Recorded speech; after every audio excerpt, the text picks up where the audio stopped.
Asante sana kwa kuendelea kutazama kipindi cha Kenya's Gold, dakika 19 baada ya saa 12 Afrika Mashariki.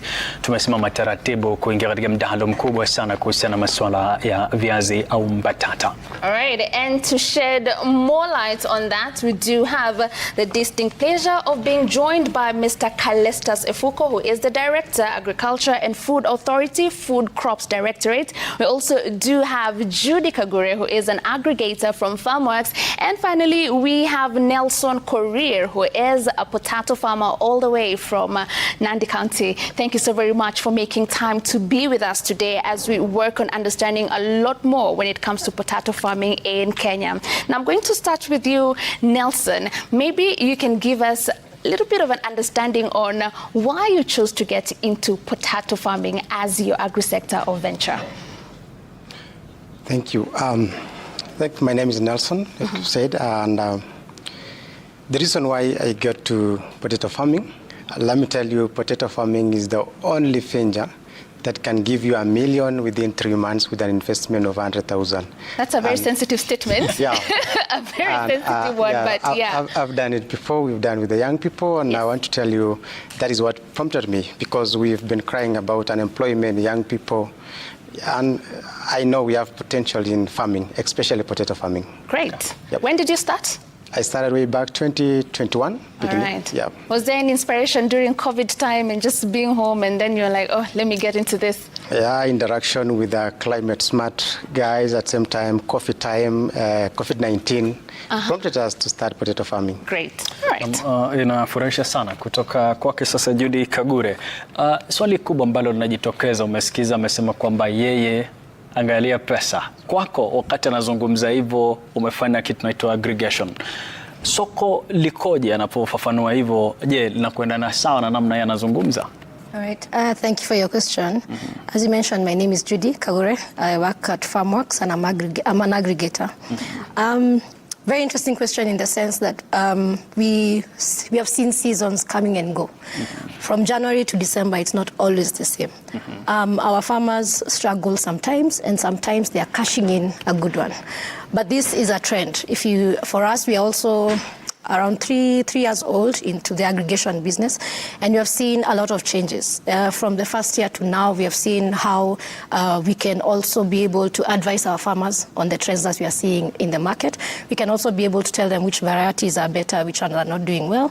So we have actually been able to spearhead sort of the direction where potato farming is heading, because we are understanding the market and we are understanding the trends, and we can be able to actually advise. All right. Now, moving to you, Mr. Callistus. Now, we have focused on marquee varieties, which is mostly preferred by processors. And also, we've talked about the Shangi variety, which is commonly grown by various farmers across the country. However, from your space of expertise, we'd like for you to break down for us which other varieties besides those two have a lot of commercial significance. And besides those varieties that have a lot of commercial significance, what other varieties are there? And if I grow them, can I cash in, or I'll entirely be using them for home use? Talk to us a lot more on the vast varieties. Yeah, thank you very much, Gina, for that question. My name is Callistus Efuko. I'm Director, Food Crops, Directorate at Agriculture and Food Authority. Yeah, one thing I would like to say is I'm happy to see the Gen Zs coming to farming. As you know, Kenyan farmers are around 60 years on average, actually. It's really aged, and welcome to farming.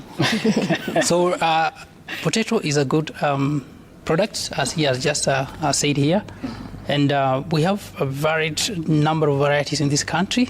By 2023, we had around 64 varieties registered in this country.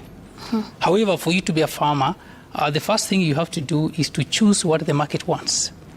Don't go for a variety because it's very good or it's productive, or all those are very good attributes. But first, what the market requires. Shangi has been here for so long, and everybody goes for Shangi. It's sweet. Shangi, you can harvest today, plant tomorrow, is germinating.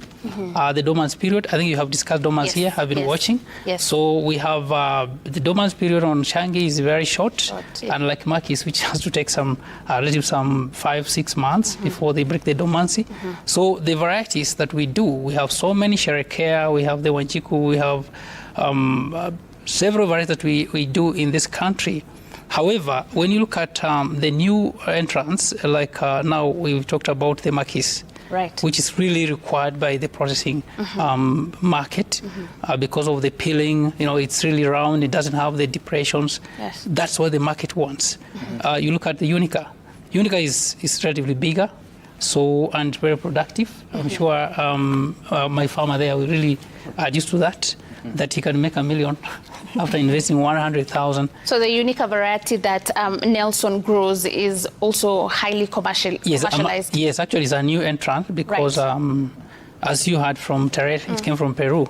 You know, potatoes originate from Peru and some western parts of Bolivia. So that's where the center of origin is. And most of the varieties we talk about, they come from there. The genetics come from there for upgrading. However, we have seen Netherlands and these other countries coming in with hybrids just to improve on palatability, the peelability and vessel life.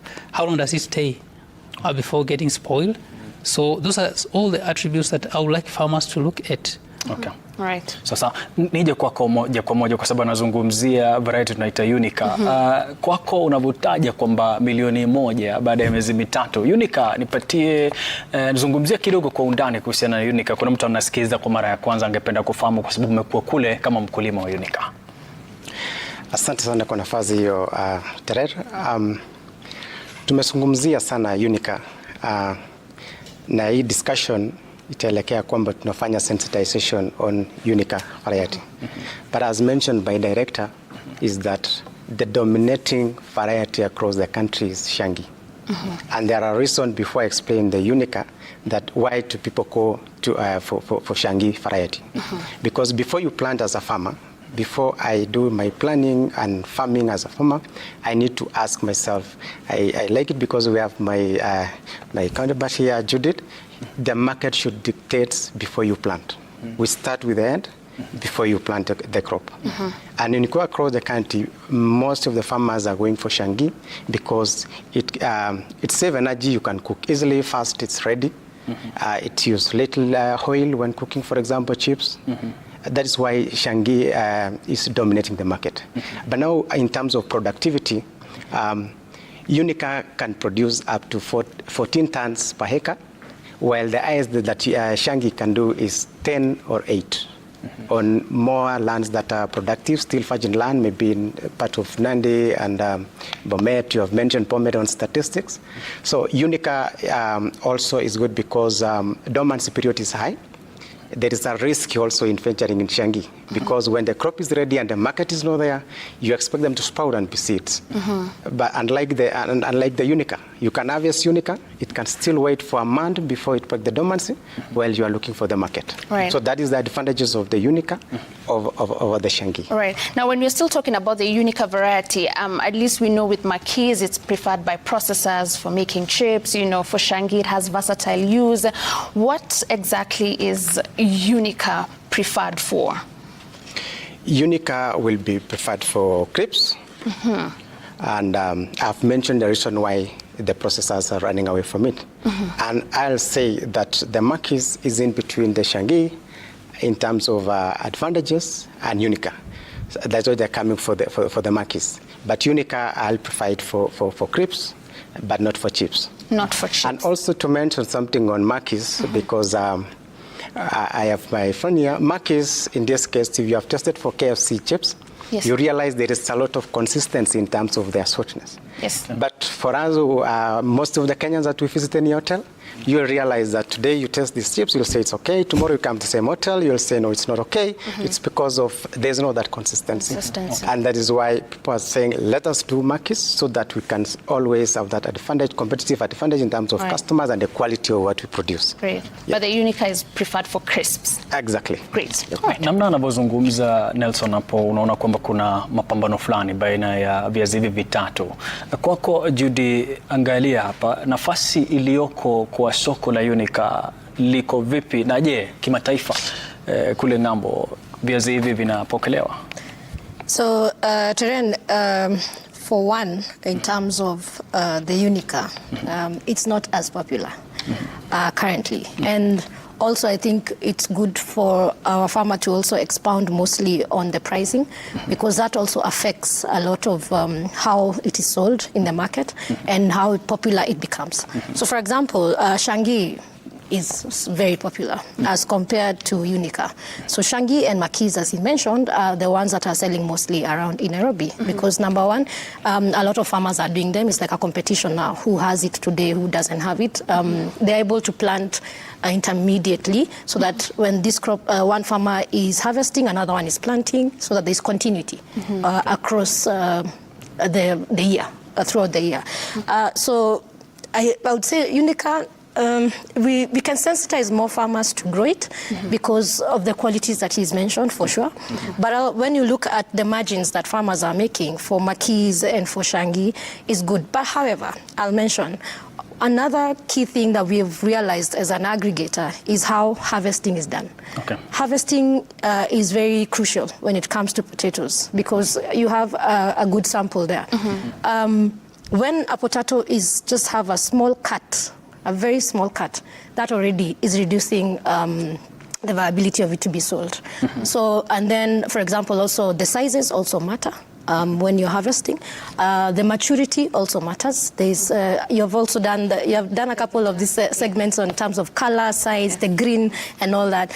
A lot of comes into play when you're looking at which variety is going to be prosperous in the market, based on the price, based on availability, and how the community is actually accepting. Right. Now, moving to you, Mr. Callistas, we are learning from this conversation that Shangi variety is kind of king still in the potato space. However, from the several trips that we have made to different farmers who are growing Shangi, none of them has been able to get certified seeds for the Shangi variety. I could say something different for Makis, because yes, we do have now the seed propagators who have the certified quality seed for Makis, as much as it can be a bit expensive. But if Shangi is the most commonly grown and it has that significance commercially in the market, why is there a challenge on getting certified seeds for that which is commonly grown, and what intervention measures can we put in place moving forward for the sake of our farmers? Yeah, thank you very much for that great question. Actually, for you, if you have never left your mother's house, you'll always think that she's the best cook on earth until you taste food of another person. So the day that farmers ran away with Shangi, the rest, it's everything. So it's taking us a lot of time to sensitize them on the new varieties that are coming. Having Gen Zs as farmers, it's going to be easy because they can access YouTube and all these stuff to know that this variety is really good. But today, as a government officer, I go to tell farmers, okay, we have a new variety called Unica. Kindly give me 5 acres or 2 acres or 1 acre in Nyandarua or Kiambu, have an acre. We trial on it. Of course, they will not accept. They cannot gamble. So what we are saying is that the varieties are equally good. They have the better attributes because we are increasing. If you look at the original potato from Peru, it was something that could not be thought of. I think I give you an assignment. You go and Google the original varieties of potatoes. They look horrible. They are very hard.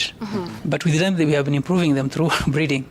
So as we introduce new varieties, it's also upon us now to go and sensitize the farmers on the importance of new varieties that are available out there. So as a government, we have really tried to look at the potato value chain. What are the problems? One is production of seed is really technical. He said that he's a seed producer. One, you must get land that is disease-free. It's very difficult to get such lands in Kenya. Originally, we used to have, of course, ADC, Agricultural Development Corporation. They used to do this work. But with time, you go to all places have, most of the potato growing areas, they have bacterial wilt. And the moment an officer who is a phytosanitary officer comes to inspect and finds even just a single, they have limits here. They see bacterial weed on the farm. Of course, they will tell you not to sell that seed. It's no longer a seed. So many farmers are not willing to gamble and go for seed. Just at the end of the day, it's rejected. Two, we see that certification process is also very tedious. If you are a seed producer, you have to go through rigorous training for you to be a certified seed multiplier. So we need, first of all, to come up with some good farmers, like my gentleman here, train them to be able to start producing seeds. We also don't have large land areas. You know, we have been doing a lot of land fragmentation. I don't expect to have seed production on half an acre. That will be a waste of time. Right. You rather do some big land. Where is that big land? It's not there. I've seen Gina going for a higher building, maybe in Kiambu, dividing that land and becoming a residential area. So we don't have good land. Right. For that. Now, from listening to your explanation, yes, there are some factors that are limiting us when it comes to propagating seeds, but also it feels like you're pushing more for us to propagate the hybrid ones as opposed to focusing on the Shangi. Is that it? Should we do all of them, or should we now focus on these new ones, the marquees, the unicas, the challengers, or should we also still make sure that we now start propagating high quality seeds for Shangi? Yeah, not at all. You know, all is gold. That's what they say. And if you look at Shangi, currently we have companies who are doing the stem cuttings and the true seed multiplication. I think you have discussed here about the multiplication of seeds. And some companies are doing the hydroponics just to produce clean seed. Right. And Shangi is one of them. Right. Okay. It's only that farmers, they don't. The seed actually is very expensive to buy a seed. Right. Sasa Callistus Efoho. Yes, nashukuru kwa hilo vile vile Letton Korir. Efoho nimetamka vizuri alafu Judy vile vile tunaendelea vizuri kabisa, wanamiminika maarifa kweli kweli kuhusiana na masuala ya viazi. Popote ulipo umesikiliza kwa undani kabisa, usikwende popote, usibonyeze kidubashi chako kwa sababu tutarejea na tutakamilisha. Sasa ajili kubwa ni kwako ukwende utekeleze baadaye, usikwende popote.